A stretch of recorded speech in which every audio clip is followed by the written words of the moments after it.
I'm recording every lie. I'm archiving every distortion. I am Ibrahim Taore, and today I'm pulling off your masks. Yes, you heard correctly.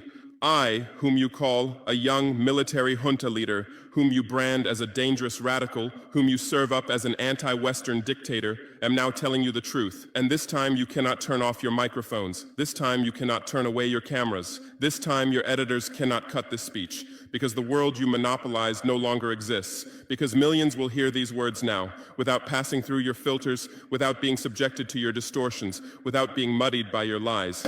I am 34 years old. Every day of my life, I grew up with your lies. As a child, I would watch Africa on television.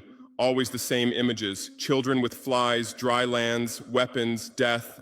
This is Africa, they told us. This is what Africa is.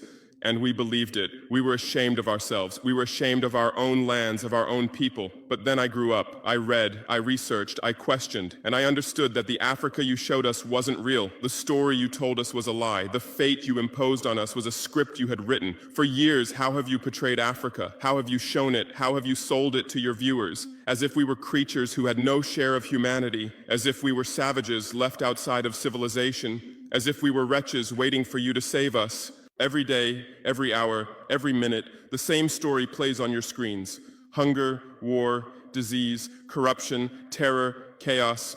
These are the words that come to mind when Africa is mentioned.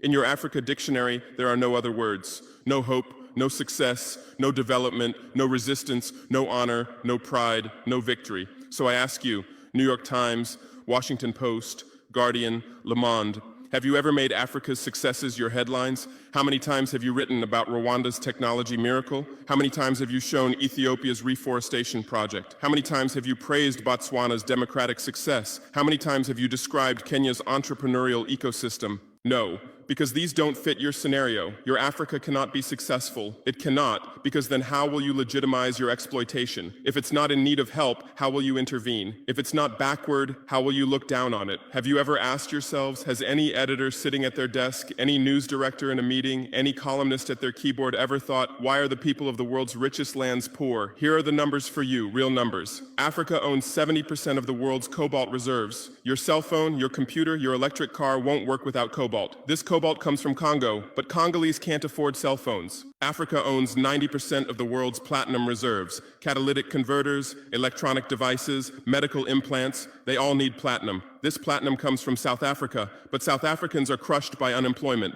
Africa provides 30% of the world's gold production. Mali, Burkina Faso, Ghana, Tanzania.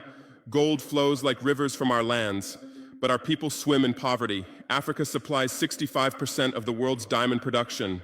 Botswana, Angola, Congo, Sierra Leone, billions of dollars worth of diamonds are extracted, but our miners live on $1 a day. Africa owns 35% of the world's uranium reserves. Niger, Namibia, South Africa. Nuclear plants run on our uranium. Paris lights burn with our uranium, but our villages have no electricity. And you still ask, why is Africa poor? No, the right question is, how was Africa kept poor while being so rich? Here's your answer. Colonialism didn't end. It changed shape.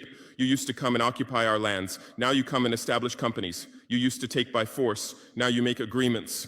You used to rule with the whip. Now you rule with credit. Let me give you concrete examples. With numbers, names, dates, but you'll never write about these. Glencore, Swiss-based mining giant, extracting cobalt in Congo. 2022 revenue, $256 billion, a tax paid to Congo, $500 million, that's 0.2%. Is this justice? Rio Tinto, British-Australian mining giant, extracting bauxite in Guinea, 20 million tons annually. What's left for Guinea? Environmental pollution and cancer. Total, now Total Energies, French oil giant, extracting oil in Angola, Nigeria, Congo. 2022, profit, $36 billion investment in Africa, dirty pipelines, Anglo-American, founded in South Africa but now in London. Diamonds, platinum, iron, taking everything. What it left in South Africa? 6 million unemployed miners. And these are just the tip of the iceberg. What about the invisible, the secret deals, the offshore accounts, the transfer pricing tricks?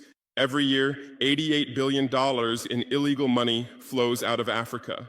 Who writes about this? Every year, $45 billion in aid comes to Africa. Everyone writes about this, but no one says Africa is not the continent receiving aid, it's the continent giving aid. While you zoom your cameras on swollen bellies, there is a huge system working